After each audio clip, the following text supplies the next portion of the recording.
There is a profound realization that arrives when you enter the second half of your life.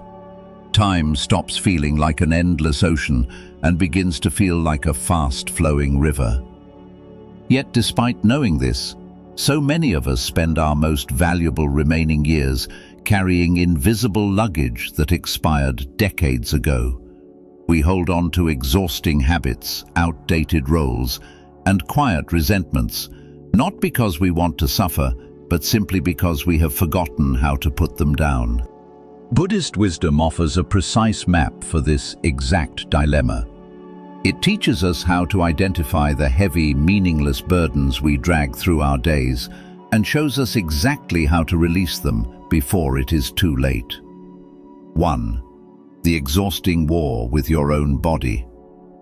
We will begin with the most physical burden of all. One morning you wake up and something aches in a way it never used to. You walk past a mirror and the reflection looking back at you seems older than the spirit you feel inside. Your energy depletes faster, your joints protest, and tasks that once felt effortless now require careful calculation. Beneath the surface of simply noticing these changes, a quiet and corrosive war often begins. We start viewing our own body as an inconvenience, a betrayal, or a failing machine. We become frustrated with our limitations. We push through fatigue out of stubbornness, apologizing for our slowness to others, and treating our natural aging process as a personal defeat. In Buddhist teachings, the concept of dukkha explains the nature of our suffering. The deepest pain does not come from the physical change itself. The true suffering arises from our fierce resistance to reality. When you fight against the natural progression of your body, you multiply your exhaustion. You endure the physical discomfort, and then you add the heavy emotional burden of resentment on top of it.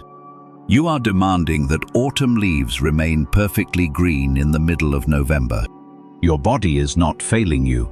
It is simply entering an entirely new season. Think about what this physical vessel has survived.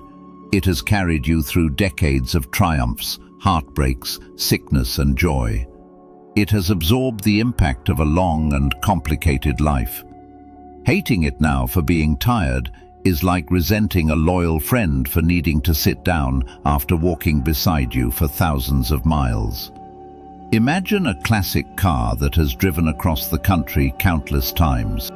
You do not kick the tires because it can no longer win a race. You polish it, you maintain it carefully, and you respect the incredible mileage it has achieved.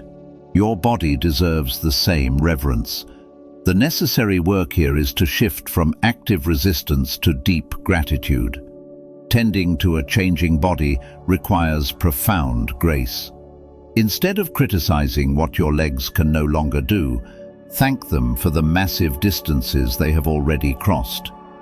When you feel a new ache, breathe into it with compassion rather than annoyance.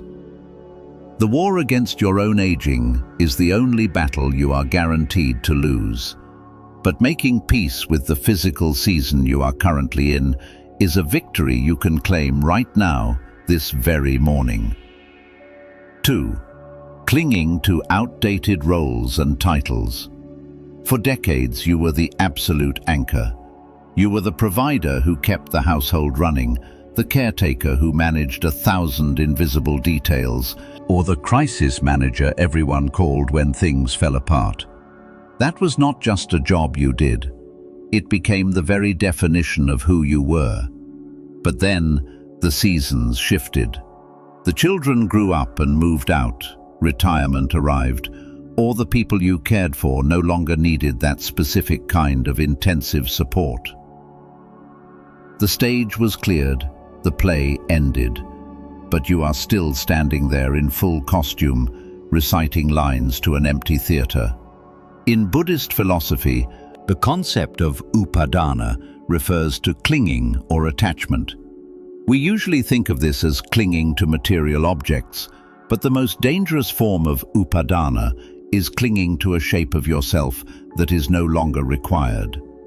You have spent so many years being needed that you have forgotten how to simply exist. You might find yourself offering unsolicited advice to grown children who have their own capable lives, or stepping in to manage situations that do not belong to you anymore. You do this not out of malice, but out of a deep, unacknowledged fear. If you stop being the fixer, the provider, or the caretaker, who are you? This clinging is incredibly exhausting.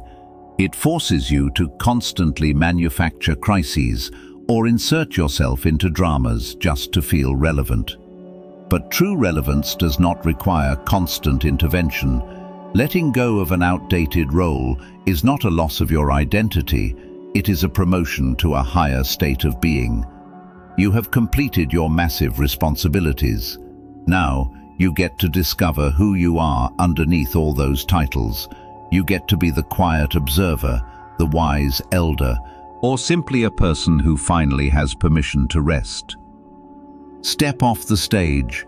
The world will keep spinning without your constant management, and the freedom you find in letting go of that heavy mantle will be profoundly liberating. When you release the need to be the caretaker, you make room for a new kind of relationship with your family. You transition from managing their lives to simply witnessing their journeys. This shift from active control to loving observation is not a demotion. It is the ultimate reward of a life well lived. You get to enjoy the people you raised without the crushing weight of being responsible for their every move. 3. The need to prove you are right. Picture a familiar scene. You are sitting at a family gathering or a holiday dinner, and a topic comes up. You offer a piece of wisdom, a perspective carved from decades of hard-won experience. You speak it plainly, expecting it to land with weight. Instead, your daughter changes the subject, or your son dismisses it entirely. The conversation flows on without you. Beneath the surface, a tight, uncomfortable knot forms in your chest. It is not exactly anger. It is something older and quieter. It is the ego crying out to be validated, demanding to know why your voice no longer commands the room. The Buddha identified this deep structural need to be measured, seen, and acknowledged as mana.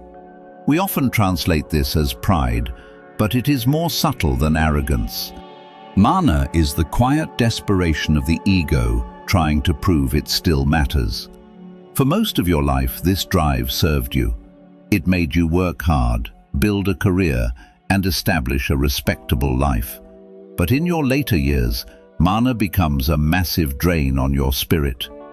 If your peace depends on the younger generation taking your advice, or on winning arguments at the dinner table, you will live in a constant state of frustration. You do not need to win an argument to prove your life had meaning. You do not need to be consulted on every decision to be considered wise. As the old saying goes, a deep and still lake does not need the wind to prove it is made of water. Your experiences are inherently valuable, regardless of whether anyone else recognizes them in the moment. The next time you feel that familiar urge to correct someone, to insert your opinion, or to prove you are right, take a slow breath. Ask yourself if you would rather be right, or if you would rather be at peace. Choosing peace means realizing your dignity is self-contained. It does not require applause, agreement, or validation from anyone else at the table. True wisdom does not need to shout to be heard. It sits quietly, comfortable in its own depth. Letting go of mana means stepping back and watching the younger generation make their own mistakes, knowing that this is the only way they will learn, just as you did.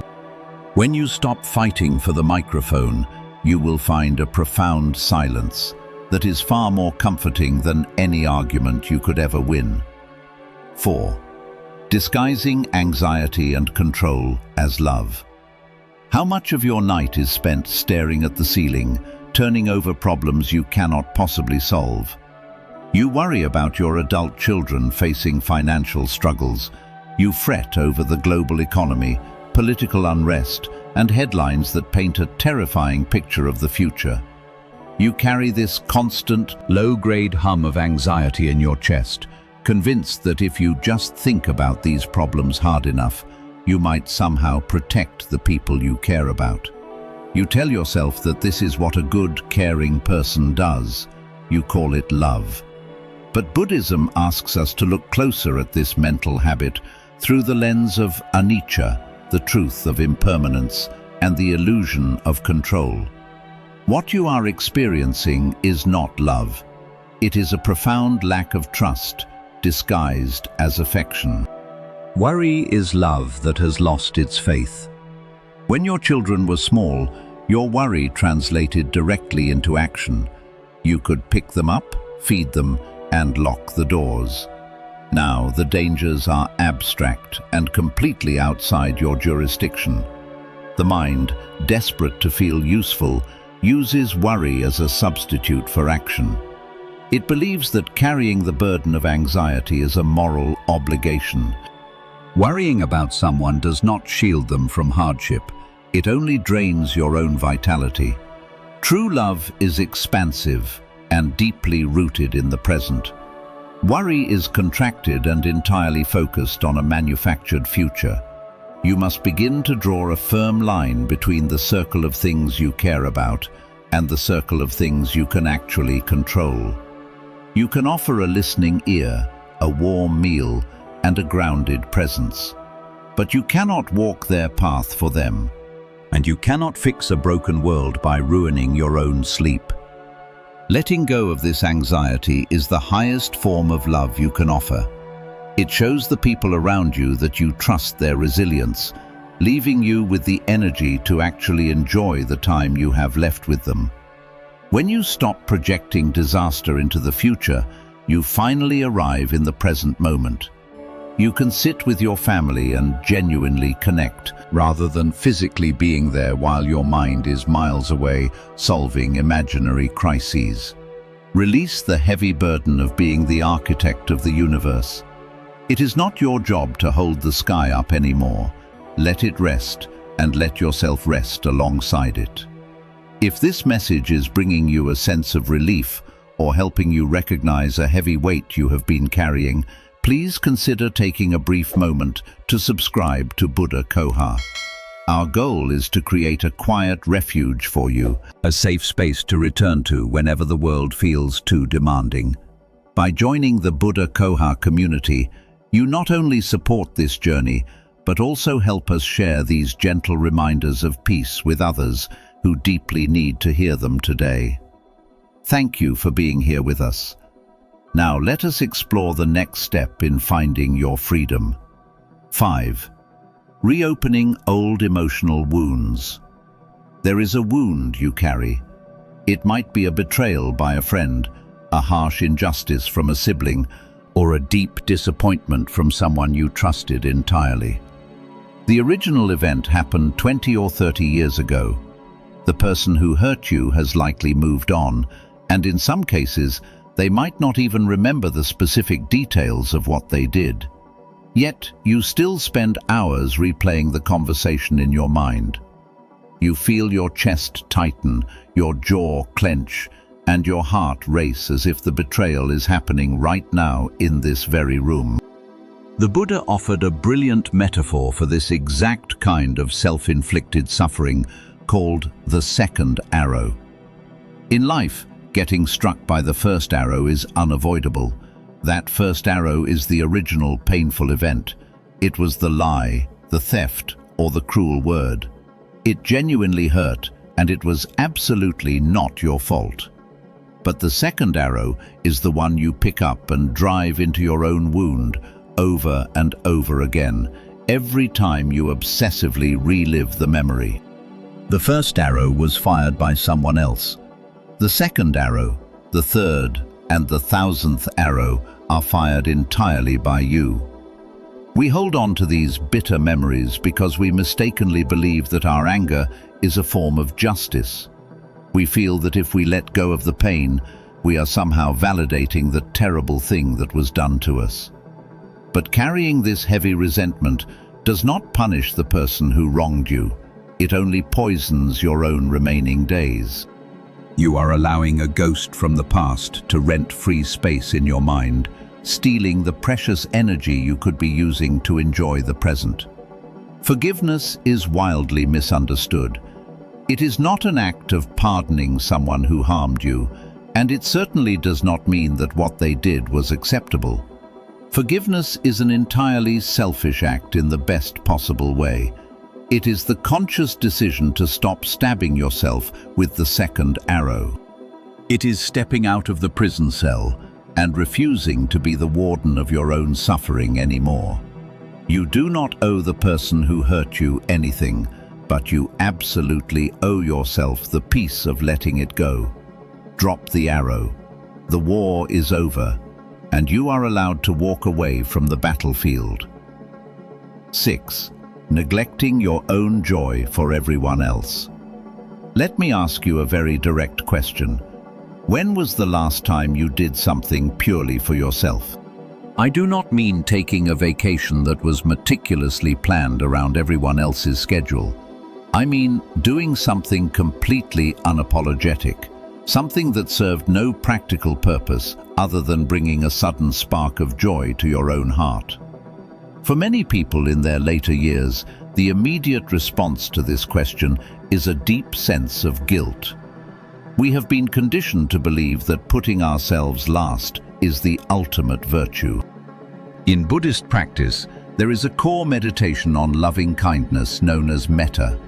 The absolute foundation of metta is that you must first direct deep compassion and love toward yourself before you can genuinely offer it to anyone else. You cannot pour fresh water from a hollow and empty jug. Yet, you have spent decades giving your time, your money, and your energy to your children, your spouse, your aging parents, and your employer. You have negotiated away your own dreams and desires in the name of duty, inch by inch, until you completely forgot what your own joy even looks like. This chronic self-neglect is not a badge of honor. It is a slow disappearance. You have become so highly trained in anticipating the needs of others that you deflect any care directed back at you. If someone offers you rest, you jump up to clean the kitchen. If someone buys you a gift, you feel uncomfortable. You know perfectly well how to perform acts of service, but you have completely forgotten how to simply exist and receive. The time for saving everything for everyone else is over.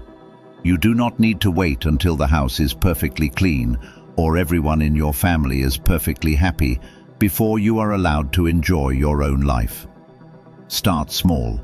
Buy the expensive coffee. Take a long walk without your phone. Sit in the morning sun and do absolutely nothing without feeling a single ounce of guilt. Reclaiming your joy is not an act of selfishness. It is a necessary act of survival. The person you set aside to care for the rest of the world has been waiting patiently for you to return. It is time to welcome yourself back. 7. Postponing peace for a mythical someday. We arrive at the final and perhaps the most quietly devastating illusion of all. It is the persistent habit of delaying your inner peace for a magical day that will never arrive. It sounds incredibly logical in your head. You tell yourself that you will start meditating, relaxing, or focusing on your spiritual life when the grandchildren are a bit older, when the political climate calms down, or when your financial situation is just a little more secure. You are treating peace as a destination you can only visit once all the complicated conditions of your life are perfectly resolved. Buddhism counters this illusion with the concept of appamada, which translates to spiritual diligence or mindfulness. It is the urgent recognition that the present moment is the only place where life actually happens. The Buddha taught that all conditioned things are impermanent. This means the world will never stop being messy, unpredictable, and chaotic. If you are waiting for the noise to completely settle before you choose to be peaceful, You will be waiting until your very last breath. Some day is not a real day of the week. It is a comforting lie we tell ourselves to avoid doing the quiet work today. There is another, darker version of this postponement. You might secretly believe that it is simply too late for you. You look back at the mistakes you have made, the years you spent angry, or the opportunities you missed, and you conclude that profound peace is reserved for people who lived perfectly clean lives. You think your luggage is simply too heavy to unpack now. This is entirely false. The spiritual path is crowded with people who arrived late, bringing years of heavy mistakes with them. The only requirement for finding stillness is a sincere heart right now. You do not need to change your past, and you do not need to guarantee your future.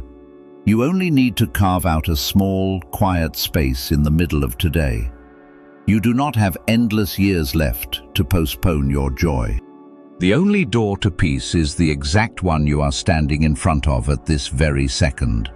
Stop waiting for the storm to pass and learn to find your absolute stillness right in the middle of the rain. You have carried so much for so long. You have loved people through their hardest seasons, held households together, and navigated a world that demanded endless resilience. None of those efforts was wasted. They built the deeply experienced, incredibly capable person you are right now. But the tools you used to survive the first half of your life are too heavy to carry into the second half. The need to be right, the old wounds, the disguised anxiety, the outdated roles, the war with your body, the self-neglect, and the endless waiting. These are not character flaws. They are simply expired habits. You do not need to fix all 7 of them by tomorrow morning. Growth does not happen through sudden, exhausting overhauls. Tonight, before you go to sleep, just pick one of these invisible burdens. Acknowledge how well it served you in the past, and then gently permit yourself to set it down. Create a little more space in your mind. Take one breath that is not braced against the future or tethered to the past. The profound, unshakable peace you have been searching for has been waiting quietly underneath all that luggage the entire time. May you be well. May you be peaceful. May you be entirely free.